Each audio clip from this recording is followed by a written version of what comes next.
그래서 너무 네. 속상한 게 이렇게 되면 월세화 되면 아까 말씀드린 대로 전세 안 받쳐주면 이제 월세가 가는 게 주거 비용이 너무 늘어날 거거든요. 월급은 똑같은데 주거 비용 확 늘어나면은 그렇죠. 그것도 이제 매달 나가는 거니까 삶의 퀄리티가 확 떨어지거든요. 이번에 토지거래허가구역 해제 재지정되면서 풍선효과 나타날 지역들이 너무 명확하잖아요. 서울 탑10 지역들, 그 지역들을 이제 주시하게 될 텐데 네. 만약에 풍선 효과가 나타난다. 어차피 지금 주변에 지금 성동이나 뭐 광진, 뭐 강동, 뭐 얘기 나왔던 동작, 뭐 이런 지역들은 매물이 좀 걷어지고 또 거래량은 확 줄었지만 가격은 내리지 않은 상태로 지금 가고 있거든요.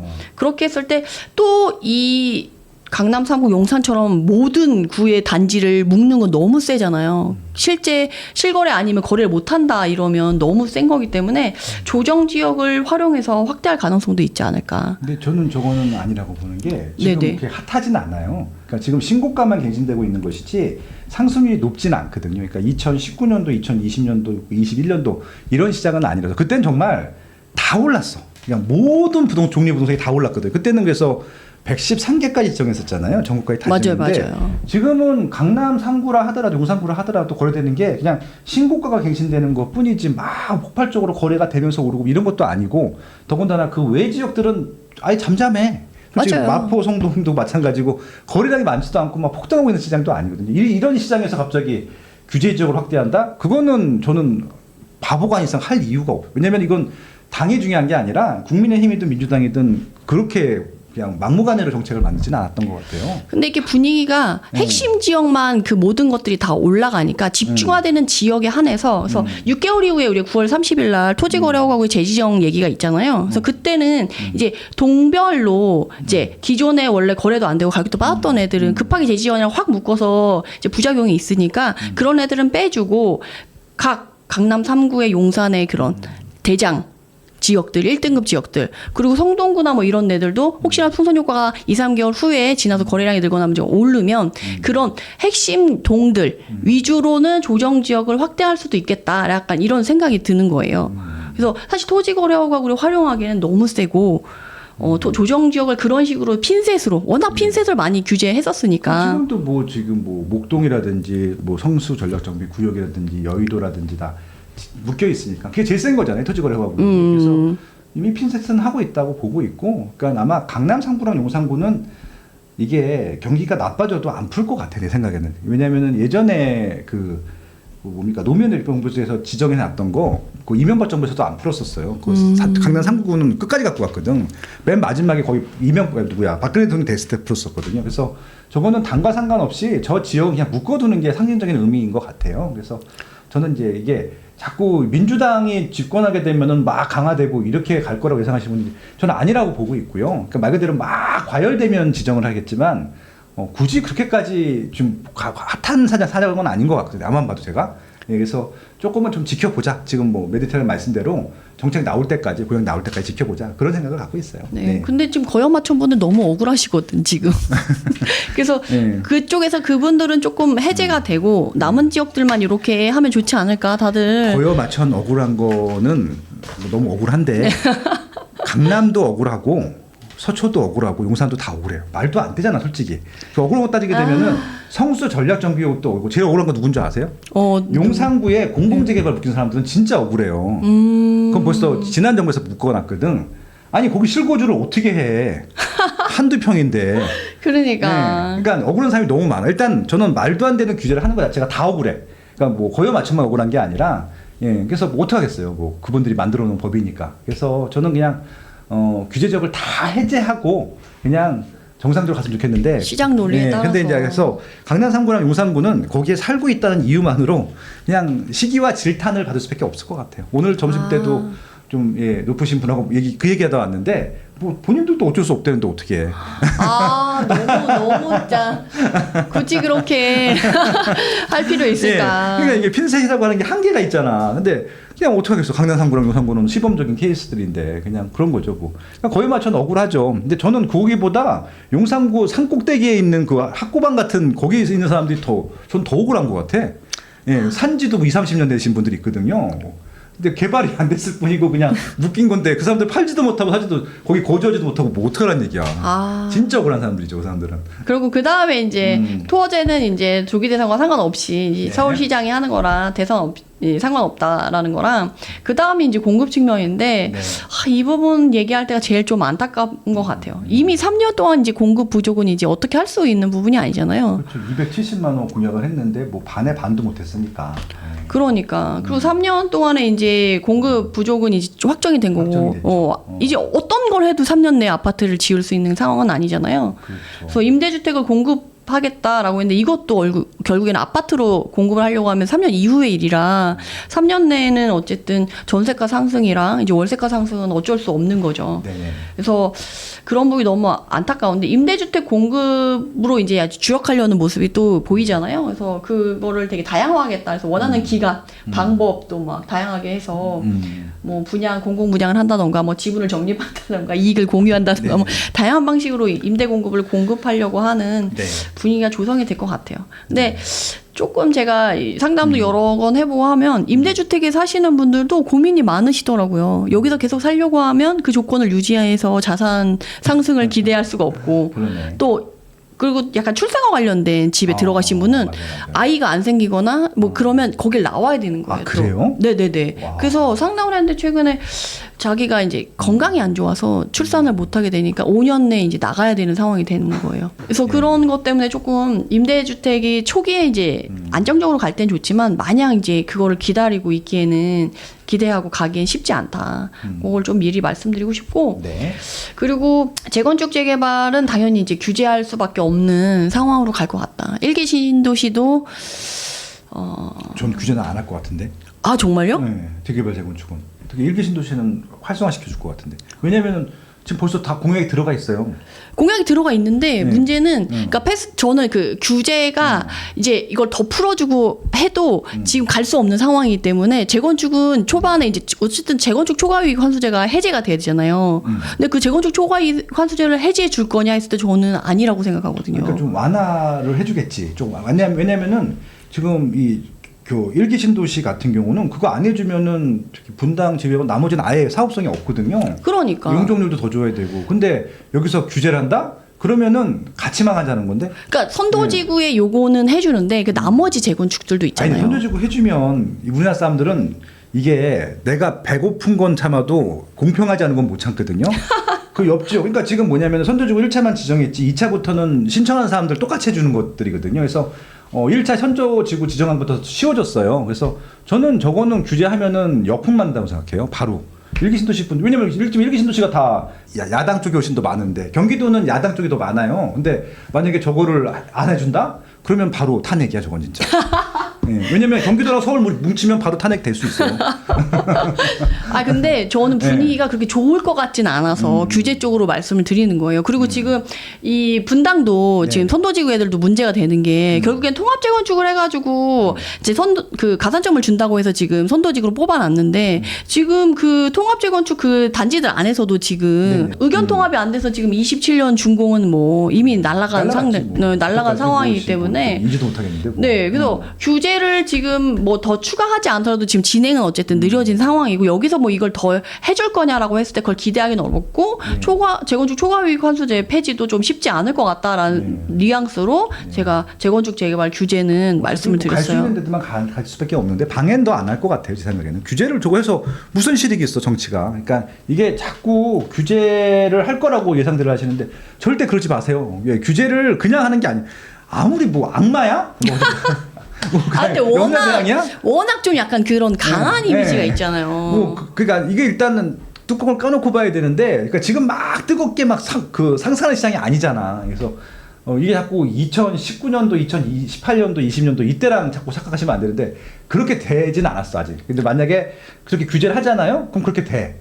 아니, 그러니까 근데 네. 그렇게 되는데 사람들은 2019년, 20년 그때가 아닌데 네. 지금 최근에 핵심 지역에 규제하는 거랑 뉘앙스라는 게 그런 걸 보면 흐름을 네. 보면 네. 꼭 그런 것처럼 그러니까 규제의 손을 뻗치려고 하는 그런 것들이 조금 뭐 그런 부분들이 좀 걱정되는 부분이 있다. 그리고 분양가 상한제도 지속되지 않을까 좀 걱정이 되고 이거와 관련해서 이제 실거주무 3년 유예가 있잖아요. 네네. 그래서 이것도 이후에 이제 3년 내 공급 물량이 없기 때문에 실거주무 3년 유예도 연장 폐지 너 이제 실거주무 안 해도 돼 이거는 어렵고 3년 후에도 좀 연장해 줄 가능성이 있지 않을까 그거는 좀 생각해 볼 수 있을 것 같습니다. 그런 다음에 이제 대출 규제에 대한 건데 대출 규제는 사실 이제 대통령이 바뀌든 안 바뀌든 유지될 수밖에 없지 않나 저는 그런 생각이 들어요. 그건 뭐 지금 정부의 기획 그 금융사 F4들이 스스로 막 알아서 막 저기 막 규제를 하고 있어가지고 예, 그분들도 딱 바꿔야 될 것 같아 이제. 대출 규제는 어쩔 수 없는 지금 흐름인 것 같다. 근데 문제는 여기서 보시면 스트레스성 3단계 이외에도 지금 추가적으로 하겠다라는 것들이 있는데 뭐 장기 고정금리 주담대 상품 확대로 이제 뭐 변동금리 너무 많아가지고 요새 갑자기 금리 하면 힘드니까 뭐 이거 하겠다는 거랑 모든 가계대출에 대한 소득자료 관리 강화가 이게 사실 제일 큰 역할을 하게 되지 않을까 싶어요. 이 모든 가계대출에 대한 소득 자료 관리를 강화하겠다는 건 이제 전세 DSR도 명확하게 그냥 가겠다라는 얘기거든요. 제 생각에는 전세 지금 뭐 100% 해준다 하다가 이제 90% 줄였잖아요. 네네. 그게 아마 시작이라고 생각을 하는데 전세 대출 받기도 힘들 거예요. 그러면 그러니까. 실질적으로 전세 가고 싶으신 분들도 자기가 원하는 지역 전세 가기보다는 한 단계 그 지역을 낮추거나 아니면 월세로 가거나 그렇게 선택할 가능성이 높고 그렇게 유도하는 것 같기도 하고. 그럼 또 전세가가 올라가지 않으면은 아마 이제 그 갭 투자도 못 하잖아요. 그러다 보니까 아마 이제 그 임대인 입장에서도 이제 월세로 세팅을 하거나 아니면 이제 투자하지 않거나 그렇게 좀 계속 유도를 하는 것 같은 느낌이 들어요. 그래서 네. 제가 전세 제도가 이제 곧 이제 마감을 할 것 같다라는 느낌이 드는 게 많이 들겠죠. 이런 대출 때문에도 이제 임대인도 원하지 않는 제도가 이제 무제한 갱신권 이후에 나와서 뭐 10년 보장 뭐 이게 계속 택을 바꿔서 내용은 바뀌지 않은 상태에서 계속 시도를 하려고 노력을 하고 있잖아요. 그러다 보니까 임대인도 수익이 남지 않으니까 이제 전세 매물을 만들어낼 필요가 없고 네. 그 대출 자체도 이렇게 전세도 이제 적용을 하다 보니까 임차인 분들도 이제 전세를 원할 수 없는 상황이 돼서 네네. 이 임대인 임차인 모두 전세에 대해서 좋지 않게 되기 때문에 원하지 않는 제도가 돼서 좀 소멸로 좀 빠르게 가지 않을까. 네. 대출이 이렇게 되면 이제 내가 가고 싶은 곳에 전세금만큼 대출을 못 받아.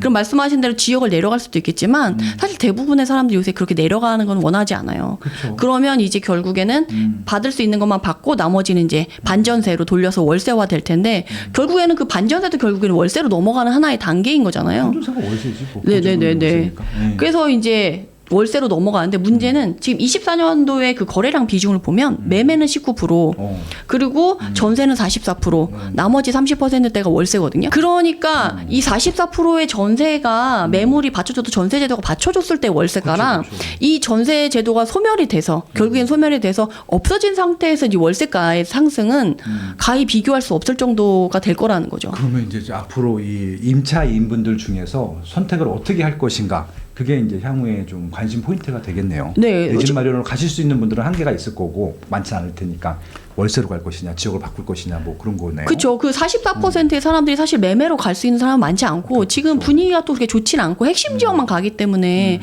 사실 핵심 지역에 갈 수 있는 사람들은 어나더 레벨에 있는 그런 다른 사람들이고 일반적인 국민들은 어차피 그 시장 흐름에 따라서 가는 지역에 살게 될 텐데 네. 전세 매물이 없어진다. 네. 그러면 매매로 갈아탈 수 있는 사람은 많지 않을 거다. 그래서 대부분이 이제 월세로 갈 텐데 네. 지금도 가보면 전세보다 월세가 귀해요. 왜냐면 대출도 많이 안 해주니까 그쵸. 임대인 입장에서도 본인의 돈을 많이 넣고 해서 보증금 조금 받고 월세를 내야 되는데 그런 자력이 있으신 분들이 많지 않고 그러니까 좋은 입지에 들어갈 수 있는 방법은 월세밖에 없겠네. 그나마. 그러니까. 예, 목돈이 필요하진 않으니까. 예, 그래서 그런 식으로 이제 월세가 상승이 조금 더 가속화될 수밖에 없는 상황이 이 대출 때문에도 이루어질 수 있다. 그리고 아까 지방 활성화 정책 얘기도 나왔는데 이 정치권에서는 아직 지방 활성화 정책에 대한 의지가 별로 없구나라는 걸 알 수가 있는 게 지방 미분양 주택에 대한 DSR 규제 한시화나 요청이 있었는데 검토 대상에서 아예 제외를 시켰더라고요. 그러니까 지방분들이 좀 가만히 있으시는 것도 좀 그러니까 신기하긴 해요. 자기 지자체 국회의원들이나 지자체 장들도 가만히 있어 심지어는.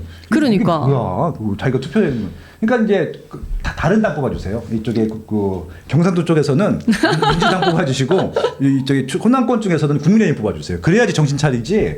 아무것도 안 하고 있잖아. 그러니까. 네. 그래서 당국은 또 지방만 제외시키면 정책 신뢰도가 훼손되고 실효성이 떨어진다는데 이 말이에요, 막걸리예요. 그런 거 다 안 읽어. 예, 왜냐면 이게 핑계잖아, 핑계. 그러니까. 논리에 맞추는 것들이어서. 그래서 핵심만 딱 봐야지. 이 정도는 진짜 아무것도 아닐 수 있는데 이 정도도 그렇죠. 안 해준다는 건 진짜 활성화 의지가 없다는 거지. 그러니까 우리가 투기를 했어, 투자를 했어. 그냥 이사하게 해달라는 것도 있고, 뭐 대출 조금 더 해달라고 하는 건데. 그러니까. 네네. 그래서 이것들이 대출의 큰 기조를 유지할 것 같고, 네. 그리고 임대차 입법에 대한 수정 의지가 양쪽 당이 다 있어요. 그러니까 이거 작년 초에 합의를 다 봤어요. 수정하기로. 근데 갑자기 중간에 붕 떴어. 그러니까 그리고 이제 보면 방향성이 너무 달라. 예, 뭐 보수당 쪽에서는 좀 완화해서 좀 유연성 있게 좀 가보자라는 기조고, 네. 뭐 진보 쪽에서는 조금 더 촘촘하게 부작용 말해서 촘촘하게 해가지고 더 보호를 해줘야 된다라는 기조잖아요. 네. 사실 이 대출 얘기할 때 전세 매물이 없어지고 이런 거를 얘기 드렸는데 사실 임대차 입법 이것 때문에 네. 더 그 전세 매물이 없어지고 전세 제도가 없어질 가능성이 높은 거죠. 그래서 24년 12월에 뭐 진보당에서 이거를 아니 그 진보당에서 이 무제한 갱신권 나왔다가 바로 발의 취소했죠. 근데 3개월 지난 다음에 다시 민주당에서 이거 10년 보장 연장까지 나왔어요. 근데 또 여론의 문매를 맞으니까 바로 이재명 후보도 나는 바람직하지 않다고 생각한다 뭐 이렇게 해가지고 했는데 아님 말고 뭐 이런 거죠. 네. 약간 계속 간을 보는 듯한 의미가 간 보는 거죠. 뭐. 그러니까 네. 그 계속 이렇게 이름 네임 택만 달리해서 내용을 계속 가져갈 것 같아가지고 네. 그래서 결국에는 다들 이게 10년 얘기했지만 이거는 그냥 우선 우리가 거래를 할 때잖아요. 네. 되든 안 되든 우선 던져. 그런 다음에 중간에서 합의를 보자 이렇게 하게 되잖아요. 네. 결국 그렇게 되지 않을까. 약간 그런 분들이 또 좀 걱정이 되죠. 예, 2+2도 지금 이렇게 부작용이 많은데 나중에 2+2+2가 되면 더 이제 문제가 심각해질 수 있냐. 이렇게 정책 복잡하게 만드는 건 저도 무조건 반대인데. 그래서 이렇게 되면은 말한 대로 임대인 입장에서는 원치 않는 임대가 돼버리는 거죠. 그래서 전세 매물이 사라질 수 있는 요인이 하나 더 생겼고 또 최근에 민주당에서 또 이거 전세 보증보험 의무가입법도 발의를 했잖아요. 그래서 이것 때문에 뭐 등록 주택 임대 사업자는 기존에 하고 있었는데 그런 거 상관없이 모든 임대를 놓는 모든 주택에 이거를 하라는 거예요. 전세 보증보험을 가입하라는 거야. 저는 이제 등록 임대 사업자들도 저게 이해가 안 되는 게. 저 보험이라고 하는 것은 수익자가 드는 거거든. 수익자가 돈을 내야 되고. 그치. 근데 이게 피해자가 돈을 내면서 피해자가 가게. 이게 뭐야 제도가. 그러니까 이게 좀 외국 사람들이 봤을 때 상식적이지 않은 법들은 안 했으면 좋은데 저분들은 그냥 거침없더라고. 그냥 논리 상식이 필요 없어 그냥. 그냥 임차인 보호, 네. 약간 이 택을 달 수 있다, 이미지가 있다. 그럼 그냥 막 하시는 것 같아요. 그러니까 좀 비상식적인 분들이 너무 많은데 이분들이 그냥 이렇게 표심이죠. 그러니까 관종이죠, 관종. 관종의 법들을 많이 만드는 것 같습니다. 네, 근데 문제는 여기서 그분들이 좀 아셔야 될 건 이건 임차인도 원하지 않는 사람들이 너무 많다는 거예요. 그렇죠. 왜냐하면 근저당도 없고 안전한데 보증보험에서 결국엔 자기 돈이 나가는 거잖아요. 뭐 25% 내든 얼마를 내든. 그래서 제가 이렇게 직접 제 주택임대사업자도 저도 운영하다 보니까 25% 내야 된다 이렇게 얘기를 하면은 다들 내가 이걸 왜 해야 되냐 약간 이런 뉘앙스예요.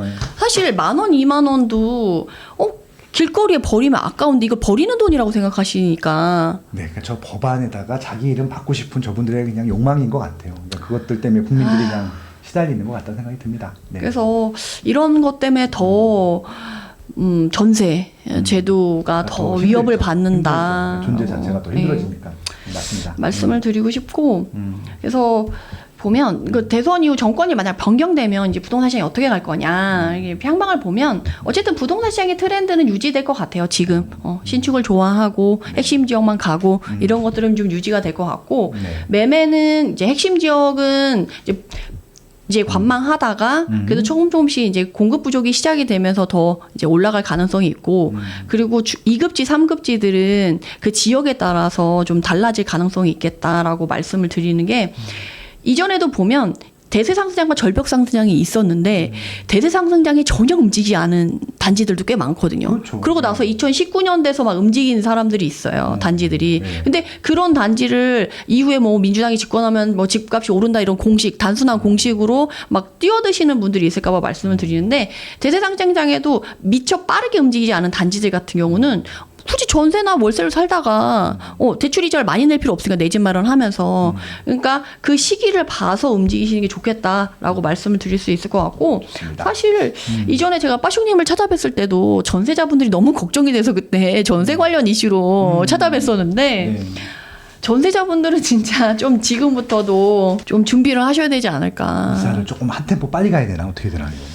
아, 만기가 다가오시는 분들은 진짜 준비를 좀 하셔야 되지 않을까 싶어요. 알겠습니다. 그래서 전세가가 많이 오른 시장이냐 아니냐를 좀 따라 보시면 좋을 것 같고 그렇다고 해서 뭐 전세가가 무조건 폭등한다, 막 바로 오른다 이런 건 아니에요. 이것도 지역별로 나뉘죠. 그렇죠, 그렇죠. 네, 강남 지역은 올림픽파크 포레온 입주할 때도 전혀 영향이 없었지만 강북 지역에 지금 레미안 라그란데부터 시작해가지고 만천세대가 오래 있기 그렇죠, 때문에 물량이 지금 많죠. 전세가가 좀 흔들리고 있어요. 흔들렸죠. 그 계속 이제 3월, 6월, 뭐 11월 이렇게 쭉쭉쭉쭉 지금 앞으로 예상되어 예견되어 있기 때문에 주셨었잖아요. 몇 대들이 나오셔갖고. 네네네. 그래서 그 전세가 흔들리는 거에 맞춰서 이제 거길 들어가시면 되고. 그렇죠. 그리고 전세가가 그렇게 흔들리는 지역이 이제 매매가도 흔들리니까 강북은 사실 올해가 어떻게 기회다. 보면 기회일 수 있다, 매매. 오르지 않은 가격, 예, 살짝 조정된 가격으로 살 수 있는. 네네. 당장 입주하는 거 아니라도 그 옆에 있는 괜찮은 아파트 있으면 그렇죠, 그렇죠. 생각해 보는 것도 찍어주면. 예. 그래서 오히려 강북 쪽은 오히려 지금 올해가 기회의 장이 되지 않을까 싶고. 맞아요. 지난달에 와서 짚어주셨어요. 예. 그리고 경기도권도 사실은 지금 광명도 보면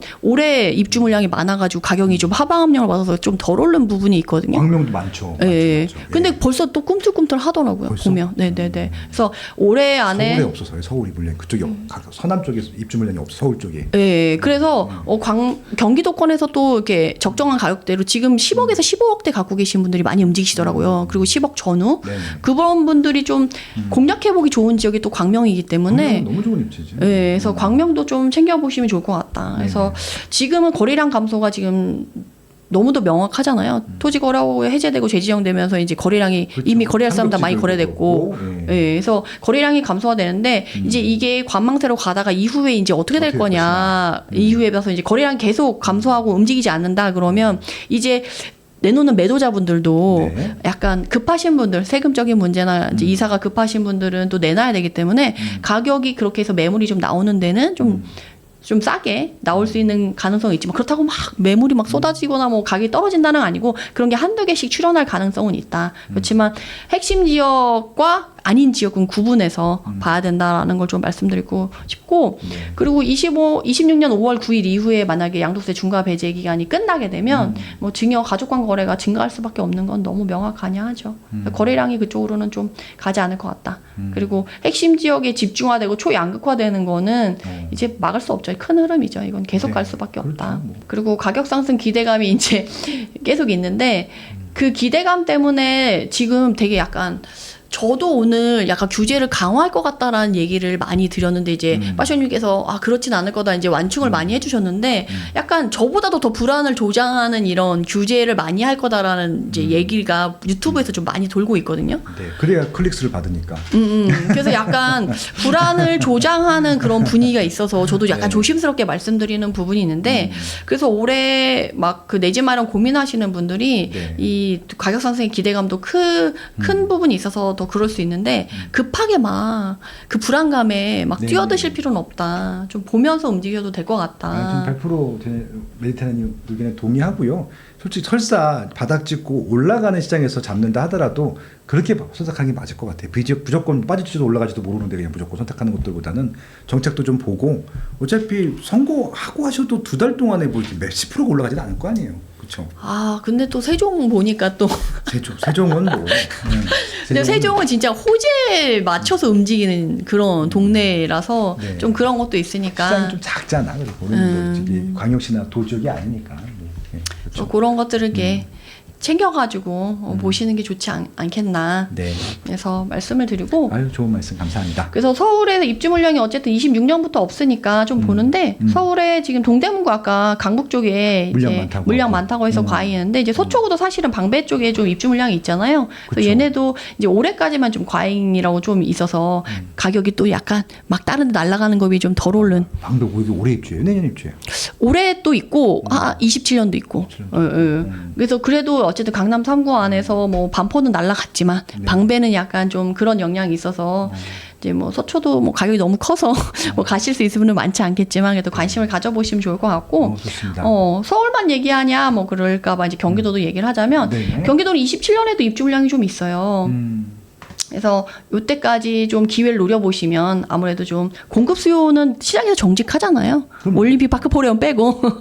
진짜 말도 안 되게 큰 단지들. 네. 그래서 그거를 챙겨서 보시는데 그래서 경기도 같은 경우는 과잉인 지역들이 꽤 많아요. 광명이 워낙 이제 뉴스에서 많이 타서 알고 있겠지만 뭐 의왕, 오산, 평택, 파주, 안성, 뭐 성남, 수정, 마산 이런 데까지 과잉인 좀 공급 물량이 좀 있는 지역들이 경기도권에 좀 많거든요. 근데 평택시 같은 경우는 조금 주의해서 보셔야 될 게 미분양 관리 지역이야. 미분양 관리 지역이기도 하고 지금 삼성이 좀 힘을 못 쓰기도 하고 화이팅. 그리고 앞으로 2, 3년간 공급 물량이 아직도 좀 많이 남아 있어요. 분양할 것도 많이 남았어. 그리고 고덕 신도시 자체도 1단계, 2단계, 3단계 했을 때 지금 2단계도 거의 마무리가 좀 아직 안 된 거라서 캠퍼스가 6개 들어와야 되는데 이제 3개, 네 번째 공장 이제 지으려고 하고 있거든요. 더 줘야 돼. 그러니까 그래서 평택은 조금 길게 보셔야지 지금부터 보기에는 조금 그럴 수 있으니까 그것만 주의해서 보시면 좋을 것 같습니다. 아유, 너무 좋습니다. 네네. 그래서 뭐 월세 비중이 지금 더 많이 늘었대요, 진짜. 1, 2월에 보면 월세 비중이 지금 61.4%까지 올랐다고 하거든요, 전국. 그러니까 임차인 기준에서 네네. 밀타르님은 전세가 더 나은 것 같아요? 월세가 더 나은 것 같아요? 저는 약간 연배가 있는 사람이라서 그런지 전세가 나아요. 그게 주거사다리를 올라갈 수 있는. 아니, 저도 그렇게 생각해요. 네, 생각을 하는데 요새 젊으신 분들은 월세가 낫다라고 생각하시는 분들도 꽤 되시긴 하시더라고요. 그러니까 이제 모르겠어요. 내 집 마련 단계로 넘어가는 데 있어서 전세 활용하는 거 저도 좋은 것 같고 저는 전세 제도가 한국에만 거의 있잖아요. 네. 그러니까 되게 전 우리나라 사람들이 똑똑해서 만들어낸 제도라고 생각을 했거든요. 맞아요. 그래서 저 임차인 입장에서도 좋고 임대인 입장에서 좋은 제도라고 생각하는데 그러니까 이게 왜 이렇게 너무 부작용화 휴유증에만 너무 집중하는 게 아닌가. 그리고 약간 제가 생각했을 때는 정치권에서 이제 세금을 부과하기에는 전세는 좀 애매하니까 월세 명확한데 네. 물론 이제 간접세로 뭐 간주 임대료를 걷어가긴 하지만 마음에 안 차는 거지. 그리고 전세 제도가 워낙부터 이제 마음에 안 들었으니까 이제 뭐 이런저런. 그래서 너무 속상한 게 이렇게 되면 월세화되면 아까 말씀드린 대로 전세 안 받쳐주면 이제 월세가 가는 게 주거 비용이 너무 늘어날 거거든요. 그렇죠. 그러니까 월급 타면은 이제 월세에서 이제 확 뛰고 시작하는 거잖아요. 그러니까 주거 비용이 늘어나면 월급은 똑같은데 주거 비용 확 늘어나면은 그렇죠. 그것도 이제 매달 나가는 거니까 삶의 퀄리티가 확 떨어지거든요. 그렇죠. 그래서 저는 그게 너무 좀 속상한 거예요. 그러네. 그래서 저도 속상하죠. 네, 그래서 조금 그런 부분에서 여러분들이 의견을 잘 열심히 표출하고 표도 잘 하셔야 되지 않을까. 지금 시기는 그게 제일 중요한 것 같아요. 너무 좀 속상한 게 제가 이제 기업 강의라 이제 강연을 가다 보면 일반인 분들이 다 와 그쵸. 계시잖아요. 그래서 제가 지금 정치가 이런데 얼마나 관심이 있으시냐면 관심이 없으세요. 그냥 정권이 바뀌면 집값이 오르는 게 맞냐, 내 집 마련 언제 되냐, 요것만 관심이 있으시지 이것 때문에 어떻게 되겠다 막 이런 생각은 안 하시더라고요. 그러면 이제 그분들은 시세가 올라가면서 사겠다는 얘기야, 내려가면서 사겠다는 얘기야.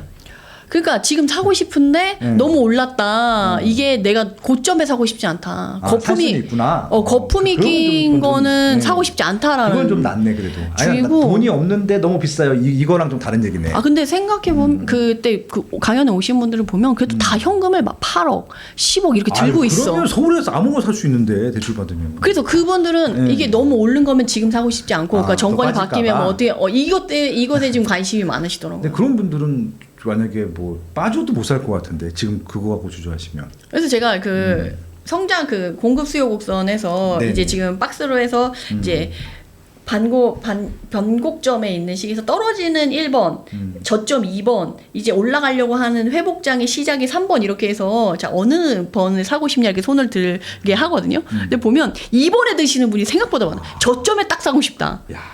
그래서 제가 그분들한테는 평생 집을 못 살 수 있다. 이거는 나중에 돼서 확인하는 것들이지. 그렇죠. 고점에 살 수 있으면 다 부자 될게. 물론 그때 산 사람도 있어. 근데 그거는 네. 운인 거지. 운이죠. 본인이 찾을 수 있는 게 아니거든요. 네. 그래서 제가 부동산 신이와도 저점을 못 맞춘다. 사람들의 심리가 그쵸. 크게 반영하는 게 부동산 시장이고 하루에도 12번씩 마음이 바뀌는데 사람 마음이. 그렇죠. 그러니까 저점은 쉽지 않다는 거죠. 그래서 뭐 현장에서 보면 이렇게 그렇게 관심은 많지 않고 그런 거에 좀 주력하고 있는 것 같아서 조금 사람들이 이제 좀 책임감을 가지고 표를 좀 잘 행사했으면 좋겠다. 그런 네. 마음이 좀 많이 들었습니다. 네. 누구도 가르쳐 주지 않지만 꼭 해야 하는 일. 나에게 가장 가까이 있지만 멀게만 느껴지는 일. 남들보다 빠르게 시작하는 것이 유리한 일. 내가 하고 있는 일은 내 집 마련과 투자입니다. 교통망, 상가, 입지, 세금, 청약. 나는 이 모든 일을 스마트 튜브 경제 아카데미에서 시작하고 있습니다. 스마트 튜브 경제 아카데미.